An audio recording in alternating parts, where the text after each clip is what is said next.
അൽഹംദുലില്ലാ വസ്സലാത്തു വസ്സലാമു അലാ അഷ്റഫിൽ അംബിയാഇ വൽ മുർസലീൻ വഅലാ ആലിഹി വസഹ്ബിഹി അജ്മഈൻ അമ്മാ ബഅദ്.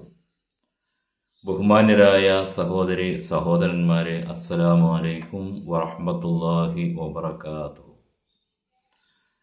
അള്ളാഹുവിനെ അറിയുവാൻ അവൻ്റെ നാമങ്ങൾ അറിഞ്ഞിരിക്കണം എന്ന സംഗതി നാം ഗ്രഹിച്ചു കഴിഞ്ഞതാണ്. ഓരോ വസ്തുവിനും നാമങ്ങളുണ്ട്. ആ നാമങ്ങൾ മുഖേനയാണല്ലോ എല്ലാ വസ്തുക്കളെയും അറിയുക. നമ്മെ പറ്റിയും നമ്മുടെ പേരെന്താണ് എന്ന് ചോദിച്ചു കണ്ടാണല്ലോ പരിചയപ്പെടുക. അല്ലാഹു സുബ്ഹാനഹു തആല അവൻ തന്നെ വിശിഷ്ടമായ നാമങ്ങൾ നൽകിയിട്ടുണ്ട്. ആ നാമങ്ങൾ വിശുദ്ധ ഖുർആനിലൂടെ നമുക്ക് അറിയിച്ചു തരികയും ചെയ്തിട്ടുണ്ട്. ആ നാമങ്ങൾ മുഖേനയാണ് അവനെ അറിയേണ്ടത് എന്ന് നമുക്കറിയാം. ആ നാമങ്ങൾ അറിയുവാനുള്ള വായനയാണ് ജീവിതത്തിലുടനീളം നടക്കേണ്ടത്, മരണം വരെ തുടരേണ്ടത് എന്നത് നാം മനസ്സിലാക്കിയിരിക്കണം, അറിഞ്ഞിരിക്കണം, ബോധ്യപ്പെടണം. വിശുദ്ധ ഖുർആനിലെ ഇറങ്ങിയ ആദ്യത്തെ വചനം തന്നെ അതാണ്, ഇഖ്റ ബിസ്മി റബ്ബിക്കല്ലദീ ഖലഖ്. നാം മുമ്പ് സൂചിപ്പിച്ചത് ഓർമ്മയുണ്ടാകും. നിന്നെ സൃഷ്ടിച്ച നിന്റെ റബ്ബിൻ്റെ നാമം നീ വായിക്കുക. ഇഖ്റ, നീ വായിക്കുക. ഈ വായനയാണ് ജീവിതത്തിൽ ഉടനീളം നടക്കേണ്ടത്. അവനെ അറിയുവാനുള്ളതാണ് അവൻ്റെ നാമങ്ങൾ നാം വായിക്കുന്നത്. അങ്ങനെയുള്ള ഈ കൽപ്പന ആരോടൊക്കെയാണ് ഉള്ളത് എന്ന് നമുക്ക് ബോധ്യപ്പെടണം. പലപ്പോഴും സമൂഹത്തിലെ ഏതെങ്കിലും ഒരു പ്രത്യേക വിഭാഗം മാത്രം വായിക്കേണ്ടതും അറിയേണ്ടതുമാണ് അള്ളാഹുവിനെ പറ്റിയുള്ള അറിവ് എന്ന ഒരു തെറ്റിദ്ധാരണയുണ്ട്. വിശുദ്ധ ഖുർആൻ ആർക്കാണോ ഇറങ്ങിയത് അവർക്കൊക്കെയും ബാധകമാണ് ഇഖ്റ. ആദ്യമായി തിരുദൂതർ സല്ലല്ലാഹു അലൈഹി വസല്ലമക്കാണല്ലോ ഈ വചനം അവതരിച്ചത്. ഇഖ്റ ബിസ്മി റബ്ബിക്കല്ലദീ ഖലഖ്. നീ നിന്നെ സൃഷ്ടിച്ചവനായ നിന്റെ റബ്ബിന്റെ നാമം വായിക്കുക. ആ കൽപ്പന തിരുദൂതർ സല്ലല്ലാഹു അലൈഹി വസല്ലമ പ്രാവർത്തികമാക്കുകയും തുടർന്ന് റസൂലുള്ളാഹി സല്ലല്ലാഹു അലൈഹി വസല്ലമ നിയോഗിക്കപ്പെടുന്ന കാലത്തുള്ള ആ ജനതക്ക് അത് ഓതി കേൾപ്പിച്ചു കൊടുക്കുകയും ചെയ്തു. ആരായിരുന്നു തിരുദൂതർ സല്ലല്ലാഹു അലൈഹി വസല്ലം? വിശുദ്ധ ഖുർആനിൽ തന്നെ റസൂലുള്ളാഹി സല്ലല്ലാഹു അലൈഹി വസല്ലമക്ക് നൽകിയ ഒരു വിശേഷണമാണ് ഉമ്മിയ്യ്, അക്ഷരജ്ഞാനമില്ലാത്തവൻ. അക്ഷരജ്ഞാനമില്ലാത്ത ഒരു സമൂഹത്തിൽ നിന്നാണ് റസൂലുള്ളാഹി സല്ലല്ലാഹു അലൈഹി വസല്ലമയെ നിയോഗിച്ചിരിക്കുന്നത്. വിശുദ്ധ ഖുർആൻ ആ കാര്യം വ്യക്തമായി തന്നെ നമ്മെ ഉണർത്തുന്നു. സൂറത്തു ജുമുഅയിലെ 2-ാമത്തെ വചനം, 62-ാമത്തെ സൂക്തമാണല്ലോ സൂറത്തു ജുമുഅ. അതിൽ 2-ാമത്തെ വചനം, ഹുവല്ലദീ ബഅസ ഫിൽ ഉമ്മിയ്യീന റസൂലൻ മിൻഹും. അവനാകുന്നു, അഥവാ അല്ലാഹു സുബ്ഹാനഹു വ തആല തന്നെയാണ്. ബഅസ ഫിൽ ഉമ്മിയ്യീന, അക്ഷരജ്ഞാനമില്ലാത്തവരിലേക്ക് നിയോഗിച്ചത്. റസൂലൻ, ഒരു ദൂതനെ. മിൻഹും, അവരിൽപ്പെട്ട അക്ഷരജ്ഞാനമില്ലാത്ത ഒരു ദൂതനെ അക്ഷരജ്ഞാനമില്ലാത്ത ഒരു സമൂഹത്തിലേക്ക് നിയോഗിച്ചത് അള്ളാഹു തന്നെയാണ്. അറിഞ്ഞുകൊണ്ടാണ്, അവന്റെ അറിവിൽപ്പെട്ടതാണത്. അങ്ങനെയാണത് ഇറങ്ങേണ്ടത്, അവർക്കാണത് ആദ്യമായി ഇറങ്ങേണ്ടത് എന്ന അറിവിന്റെ അടിസ്ഥാനത്തിൽ തന്നെയാണ് അത് ഇറക്കിയത് ഉമ്മിയ്യകൾക്ക്. റസൂലം മിൻഹും യത്ലു അലൈഹിം ആയാതിഹി, അവർക്ക് അവന്റെ അഥവാ അള്ളാഹുവിന്റെ ആയാത്തുകൾ കേൾപ്പിക്കുവാൻ, ഓതി കേൾപ്പിക്കുവാൻ, പാരായണം ചെയ്തു കൊടുക്കുവാൻ അവന്റെ ആയാത്തുകൾ. വയുസക്കീഹിം, അങ്ങനെ പാപങ്ങളാൽ അശുദ്ധരായ അവരെ ശുദ്ധീകരിക്കുവാൻ. അവർ അശുദ്ധരാണ്, അവർ ഹൃദയം അശുദ്ധമാണ്, അവരെ ഹൃദയം ശുദ്ധീകരിക്കുവാൻ. യുസക്കീഹിം വയുഅല്ലിമുഹുമുൽ കിതാബ വൽ ഹിക്മത, അവർക്ക് കിതാബ് പഠിപ്പിച്ചു കൊടുക്കുവാൻ, യുക്തി അറിയിച്ചു കൊടുക്കുവാൻ, എന്തിനാണ് ഞാൻ ഈ ഭൂമിയിൽ ജീവിക്കുന്നത് എന്നതിൻ്റെ യുക്തി എനിക്കറിയാൻ, എന്തിനാണ് എനിക്ക് ആയുസ് ദീർഘിപ്പിച്ചു തന്നിരിക്കുന്നത് എന്നതിൻ്റെ യുക്തി എനിക്കറിയാൻ, എന്തിനാണ് എനിക്ക് ജന്മം നൽകിയത് എന്നതിൻ്റെ യുക്തി, എൻ്റെ ചുറ്റുപാടുകളിലുള്ള ഈ സൃഷ്ടിലോകം എന്തിന് എന്ന യുക്തി അറിയണം. ആ യുക്തി, ആ ഹിക്മത്ത്, കിതാബ്, ഇത് അവരെ പഠിപ്പിച്ചു കൊടുക്കാൻ. ആർക്ക്? ഉമ്മിയ്യകൾക്ക്. അവരാരും പിന്നെ സ്കൂൾ തുടങ്ങുകയോ അവിടെ അക്ഷരാഭ്യാസം പഠിക്കുകയോ അല്ല ചെയ്തത്. ആയാത്തുകൾ അവരും വായിച്ചു. യത്ലു അലൈഹിം ആയാത്തി, അവൻ്റെ ആയാത്തുകൾ. എന്താണ് ആയത്ത്? അതാണ് നാം മനസ്സിലാക്കേണ്ടത്. ആയത്തുൽ മുനാഫിഖി സലാസുൻ എന്ന് നമുക്ക് പഠിച്ച ഒരു ഹദീസ് ഉണ്ട്. മുനാഫിക്കിൻ്റെ അടയാളങ്ങൾ 3 ആയത്ത്, അടയാളങ്ങൾ അല്ലെങ്കിൽ ലക്ഷണങ്ങൾ, ഗുണങ്ങൾ, സ്വഭാവം.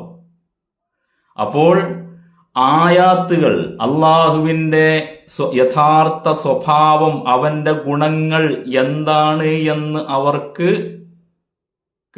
കേൾപ്പിക്കുവാൻ, അള്ളാഹു ഉണ്ട് എന്നതിൻ്റെ അടയാളം അവർക്ക് കാണിച്ചു കൊടുക്കാൻ, ഒരു സ്രഷ്ടാവായ നാഥൻ ഉണ്ട് എന്നതിൻ്റെ കൃത്യമായ അടയാളങ്ങൾ ഇന്നതാണ് എന്നവർക്ക് അറിയിച്ചു കൊടുക്കുവാൻ. അതാണ് യത്ലു അലൈഹിം ആയാത്തിഹി. അപ്പോൾ ഈ ആയത്തുകൾ അറിയുകയും മനസ്സിലാക്കുകയും ചെയ്യേണ്ടത് എവിടെ നിന്ന്? എവിടെയാണ് ആയത്തുകൾ? അവിടെ അന്വേഷിക്കണം. അവൻ്റെ ഗുണങ്ങളെ എവിടെ നിന്നാണ് നമുക്കറിയാൻ സാധിക്കുക? അവിടെയാണ് നാം അറിയേണ്ടത്, അവിടെ നിന്നാണ് അറിയേണ്ടത്, അവിടെയാണ് വായന നടക്കേണ്ടത്.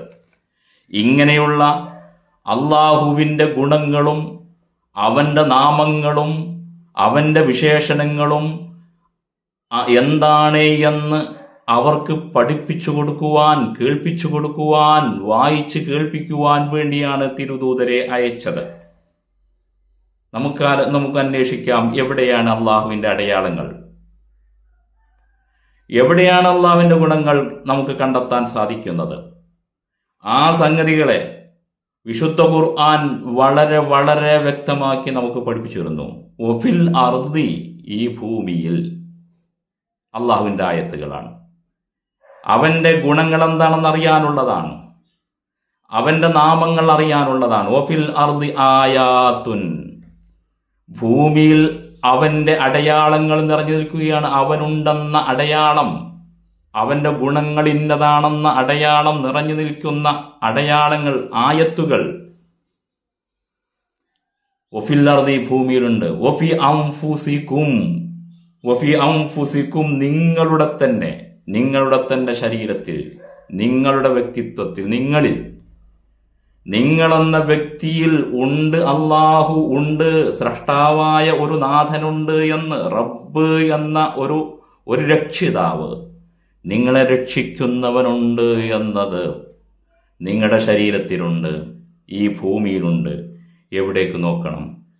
തുടർന്ന് പറയുന്നു, അഫലാ യുബ്സിറൂൻ, നിങ്ങൾ കാണുന്നില്ലേ?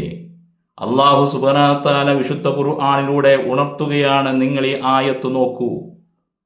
അഫലം യൻദുറൂ, നിങ്ങൾ നോക്കുന്നില്ല, ഇലസ്സമായി, ആകാശത്തിലേക്ക്. എന്താ ചെയ്യേണ്ടത്? അഫലം യൻദുറൂ ഇലസ്സമായി എന്ന് പറഞ്ഞിരിക്കുകയാണോ വേണ്ടത്? അത് പ്രാവർത്തികമാക്കുകയാണോ വേണ്ടത്? അതല്ലേ റസൂലുള്ളാഹി സ്വല്ലല്ലാഹു അലൈഹി വസല്ലമയുടെ ജീവിതത്തിലുണ്ടായിരുന്നത്, സഹാബത്തിന്റെ ജീവിതത്തിലുണ്ടായിരുന്നത്? 10 ആയത്തുകൾ ഇറങ്ങിയാൽ അതവർ ജീവിതത്തിൽ പകർത്തുമായിരുന്നു. നമ്മൾ ഇതിങ്ങനെ അക്ഷരങ്ങൾ ഉരുവിട്ടുകൊണ്ടിരിക്കുവാൻ വേണ്ടി മാത്രമുള്ളതാണ് വിശുദ്ധ ഖുർആൻ എന്ന് ധരിച്ചതുകൊണ്ട് അതിലുള്ള ഒരാശയവും അതിൻ്റെ വെളിച്ചവും ലഭിക്കാത്തവരായി മാറിയത്, അതിനെ സ്വീകരിക്കേണ്ട രൂപത്തിൽ സ്വീകരിക്കാത്തത് കൊണ്ട് മാത്രമാണ്. വിശുദ്ധ ഖുർആൻ വീണ്ടും പറയുന്നു, പ്രപഞ്ചം മുഴുവനും നിറഞ്ഞു നിൽക്കുന്ന അവൻ്റെ ആയത്തുകൾ, പ്രപഞ്ചം മുഴുവനും അവൻ്റെ ആയത്തുകൾ നിറഞ്ഞു നിൽക്കുകയാണ്. നോക്കുക, ഇന്ന ഫീ ഖൽഖിസ് സമാവാതി വൽ അർദ്, തീർച്ചയായും ആകാശലോകങ്ങളുടെ എല്ലാം സൃഷ്ടിപ്പിൽ, വൽ അർദി, ഭൂമിയുടെ സൃഷ്ടിപ്പിൽ, വഖ്തിലാഫിൽ ലൈലി, രാത്രി മാറി വരുന്നതിൽ, വഖ്തിലാഫിൻ നഹാരി വന്നഹാരി, പകൽ മാറി വരുന്നതിൽ അള്ളാഹു ഉണ്ട് എന്ന അടയാളം നിറഞ്ഞു നിൽക്കുന്നു. വൽ ഫുൽകില്ലത്തി തജ്രി ഫിൽ ബഹ്ർ, സമുദ്രത്തിലൂടെ സഞ്ചരിക്കുന്ന കപ്പലുകൾ അല്ലാഹു ഉണ്ട് എന്ന നിങ്ങൾക്ക് അടയാളം കാണിച്ചു തരുന്നു. ബിമായം ഫഉന്നാസ്, ജനങ്ങൾക്ക് ഉപകാരപ്പെടാൻ വേണ്ടി മാത്രമാണ് വെള്ളത്തിന് അങ്ങനെ ഒരു ചലിക്കുന്ന തന്മാത്രയും അതിൽ സഞ്ചരിക്കുന്ന വാഹനവും ഒക്കെ ഉണ്ടാക്കി മനുഷ്യർക്ക് ഉപകാരത്തിന്. വമാൻസലല്ലാഹു മിനസ്സമാഇ മിമ്മാഇൻ, ആകാശത്ത് നിന്ന് ഇറക്കുന്ന വെള്ളത്തിൽ അല്ലാഹു ഉണ്ടെന്ന അടയാളം നിറഞ്ഞു നിൽക്കുന്നു. ഫഅഹ്യാ ബിഹിൽ അർദ ബഅദ മൗതിഹാ, വെള്ളം ഭൂമിയിൽ തട്ടുമ്പോൾ ഭൂമി സജീവമാകുന്നത്, കൃഷി ഉൽപ്പന്നങ്ങൾ പച്ചപ്പ് അണിയുന്നതിൽ അല്ലാഹു ഉണ്ടെന്ന അടയാളം നിറഞ്ഞിരിക്കുന്നു. വബസ്സ ബിഹാ മിൻ കുല്ലി ദാബത്തിൻ, അതിൽ എല്ലാത്തരം ജീവജാലങ്ങളെയും വിന്യസിപ്പിച്ചതിൽ അല്ലാഹു ഉണ്ട് എന്ന അടയാളം നിറഞ്ഞിരിക്കുന്നു. വതസ്രീഫിർ റിയാഹ്, കാറ്റിന്റെ മർമരങ്ങളിൽ പോലും, കാറ്റടിക്കുന്നതിൽ പോലും അല്ലാഹുവിന്റെ അടയാളം നിറഞ്ഞു നിൽക്കുന്നു.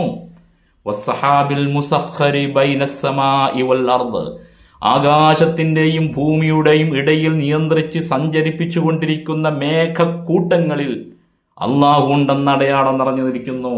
ലആയാത്തിൻ, തുറന്നു പറയുന്നു, ലആയാത്തിൻ, എല്ലാം അടയാളങ്ങൾ, റബ്ബിന്റെ അടയാളങ്ങൾ, ഖാലിഖിന്റെ അടയാളങ്ങൾ.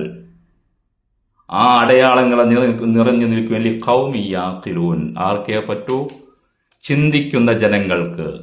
ചിന്തിക്കുന്ന ജനങ്ങൾക്ക് ഇതിൽ ഒരുപാട് ആയത്തുകൾ നിറഞ്ഞിരിക്കുന്നു. ഖുർആൻ എത്ര സ്ഥലത്താ ചോദിക്കുന്ന, അഫലാ യുബ്സിറൂൻ, നിങ്ങൾ കാണുന്നില്ലേ? എന്തിനാ കണ്ണ്? അള്ളാഹുവിനെ അറിയാൻ, അവന്റെ നാമങ്ങൾ വായിക്കുവാൻ. ഇഖ്റ ബിസ്മി റബ്ബിക, റബ്ബിന്റെ നാമം വായിക്കുവാൻ. അത് ഈ പ്രപഞ്ചം നിറഞ്ഞു നിൽക്കുന്ന വായനയാണ്. കണ്ടുള്ള വായന, കേട്ടുള്ള വായന, ചിന്തിച്ചുകൊണ്ടുള്ള വായന, ഇതൊക്കെ പഠനത്തിന്റെ മാർഗങ്ങളാണ്. നാം മുമ്പ് പറഞ്ഞതാണല്ലോ, ഇൽമ് ആർജിക്കുവാനുള്ള മാർഗത്തെ പറ്റിയാണ് വായന എന്ന് പറയുന്നത്. അതിലെ ഡിവൈസുകളാണ് നമുക്ക് നൽകിയിരിക്കുന്നത്. കാഴ്ചയും കേൾവിയും ഒക്കെ അതിന്റെ ഭാഗമാണ്, അതിനാണ് തന്നത്. അതുകൊണ്ട് അറിയേണ്ടതും മനസ്സിലാക്കേണ്ടതും കാണാനും കേൾക്കുവാനും വേണ്ടി. അഫലാ യസ്മഊൻ, അവർ കേൾക്കുന്നില്ലേ അള്ളാഹുവിന്റെ അടയാളങ്ങൾ, റബ്ബിന്റെ അടയാളങ്ങൾ, റബ്ബിന്റെ പ്രവർത്തനങ്ങളുടെ അടയാളങ്ങൾ, അള്ളാഹു നൽകിക്കൊണ്ട് അവന്റെ പ്രവർത്തനങ്ങൾ നടന്നുകൊണ്ടിരിക്കുന്നതിന്റെ അടയാളങ്ങൾ. അഫലാ യതഫക്കറൂൻ, തഫക്കുറുണ്ടാകുന്നില്ലല്ലോ. എന്താ ഇല്ലാത്തത്? തഫക്കുറ് വരാത്തത്. അതിൽ നിന്നും ഒരു ഗ്രഹിക്കൽ, തഫക്കുറ്, ചിന്തിക്കൽ സംഭവിക്കാത്തതുകൊണ്ട്. അഫലാ യതദബ്ബറൂൻ, ഉറ്റാലോചിക്കാത്തതെന്ത്? ഈ കാണുന്നത് എന്താണ്? നേരെ മുറ്റത്തിറങ്ങിയാൽ കാണുന്നത് എന്താണ്? അള്ളാഹുവിന്റെ അടയാളങ്ങൾ. ഒരു പുൽക്കൊടി പോലും നമ്മോട് വിളിച്ചു പറയുന്നത് എന്താണ്? എനിക്കൊരു റബ്ബുണ്ട്, അത് നിന്റെയും റബ്ബാണ് എന്ന് വിളിച്ചു പറയുന്നു ഓരോ പുൽക്കൊടി പോലും. ഖുർആൻ പറയുന്ന അഫലം യസീറു ഫിൽ അർദ്, നിങ്ങൾ ഭൂമിയിലൂടെ സഞ്ചരിക്കുന്നില്ലേ? സഞ്ചരിക്കുന്നത് എന്തിനാണ്? യാത്ര എന്തിനാണ്? അഫലം യസീറു ഫിൽ അർദ് ഫതകൂന ലഹും ഖുലൂബുൻ യാഖിലൂന ബിഹാ, എന്നിട്ട് അവർക്ക് ഗ്രഹിക്കുന്ന ഒരു ഹൃദയവും, വആദാനുൻ യസ്മഊന ബിഹാ, കേൾക്കുന്ന ഒരു കാതും, വായനയാണിതൊക്കെ, കേൾക്കുന്ന ഒരു കാതും ഉണ്ടായിരുന്നെങ്കിൽ. ഇന്നഹാ ലാ തഅമൽ അബ്സാർ, കണ്ണിനല്ല അന്ധത, വലാകിൻ തഅമൽ ഖുലൂബുൽ ലത്തി ഫിസ് സുദൂർ, നെഞ്ചകത്തുള്ള ഹൃദയത്തിലാണ് അന്ധത വരുന്നത്. ഈ അന്ധതയാണ് നീക്കേണ്ടത്. ഈ അന്ധത മാറണം. ഈ അന്ധത മാറുന്നതോടുകൂടെ, ഹൃദയാന്ധത മാറുന്നതോടുകൂടെ ഹൃദയം തുറക്കും. നാം അള്ളാഹുവിന്റെ അടയാളങ്ങൾ കാണാൻ തുടങ്ങും. അവന്റെ നാമങ്ങൾ വായിക്കാൻ തുടങ്ങും. റബ്ബ് ആരാണെന്ന് തിരിച്ചറിയാൻ തുടങ്ങും. അതിനുവേണ്ടിയാണ് അള്ളാഹു സുബ്ഹാനഹു വ തആല ഈ സംവിധാനങ്ങളൊക്കെ ഒരുക്കി വെച്ചിരിക്കുന്നത്. അപ്പോൾ പ്രിയ സഹോദരന്മാരെ, നമ്മുടെ ചുറ്റുമുള്ള, നമ്മുടെ ശരീരത്തിലുള്ള, നാം നോക്കുന്നതും കാണുന്നതും കേൾക്കുന്നതുമായ മുഴുവൻ സംഗതിയും, ഈ സൃഷ്ടിലോകം മുഴുവനും അള്ളാഹു ഉണ്ട് എന്ന് വിളിച്ചോതുന്ന, ഓരോന്നും മാടി വിളിക്കുന്നു അള്ളാഹുവിന് ഉണ്ടെന്ന്. അതിനു വേണ്ടിയുള്ളതാണ് നമുക്ക് ബുദ്ധിയും, അതിനു വേണ്ടിയുള്ളതാണ് കാഴ്ചശക്തി, കേൾവിശക്തി. റബ്ബ് സുബ്ഹാനഹു വ തആല കാര്യങ്ങളെല്ലാം ബോധ്യപ്പെടാൻ, റബ്ബിനെ വായിക്കുവാൻ, ഈ പ്രപഞ്ചത്തെ നിരീക്ഷിക്കുവാൻ, അള്ളാഹുവിൻ്റെ സൃഷ്ടിലോകത്തിൻ്റെ ലക്ഷ്യം എന്താണെന്ന്, അവൻ എന്തിന് സൃഷ്ടിച്ചു, എന്തിനെന്നെ സൃഷ്ടിച്ചു, എനിക്ക് വേണ്ടി ഇതൊക്കെ സൃഷ്ടിച്ചു. അപ്പോൾ തിരിച്ചറിയും ഈ പ്രപഞ്ചത്തിലുള്ള ഓരോ അണുവും നമുക്ക് വേണ്ടിയാണ് സൃഷ്ടിച്ചത്. അതെന്താണ് ആ നമുക്ക് വേണ്ടി എന്ന് തിരിച്ചറിയണം. റബ്ബ് സുബ്ഹാനഹു വ തആല കാര്യങ്ങളെല്ലാം ഗ്രഹിക്കുന്ന, റബ്ബിനെ അറിയുന്നവനായി മരിക്കുന്ന സന്ദർഭത്തിൽ മരണശേഷം മൻ റബ്ബുക എന്നത് ഹൃദയത്തിൻ്റെ ജ്ഞാനമായി റബ്ബിനോട് പറയാൻ, ആ ചോദ്യത്തിന് ഉത്തരം നൽകുവാൻ, തസ്ബീത്ത് ലഭിക്കുവാൻ, ധൈര്യം ലഭിക്കുവാൻ റബ്ബ് സുബ്ഹാനഹു വ തആല നമുക്ക് തൗഫീഖ് നൽകി അനുഗ്രഹിക്കുമാറാകട്ടെ. എല്ലാവിധ അനുകൂലമായ സാഹചര്യങ്ങളും നമുക്ക് നൽകി ഉന്മേഷത്തോടുകൂടെ അള്ളാഹുവിൻ്റെ നാമങ്ങൾ അറിയാൻ, അവനെ അറിയുവാൻ, അവൻ്റെ ഗുണങ്ങൾ അറിയുവാനുള്ള കഴിവും ശേഷിയും നൽകി അനുഗ്രഹിക്കുമാറാകട്ടെ. വൽഹംദുലില്ലാഹി റബ്ബിൽ ആലമീൻ. വസല്ലല്ലാഹു അലാ മുഹമ്മദിൻ വഅലാ ആലിഹി വസഹ്ബിഹി അജ്മഈൻ. വൽഹംദുലില്ലാഹി റബ്ബിൽ ആലമീൻ.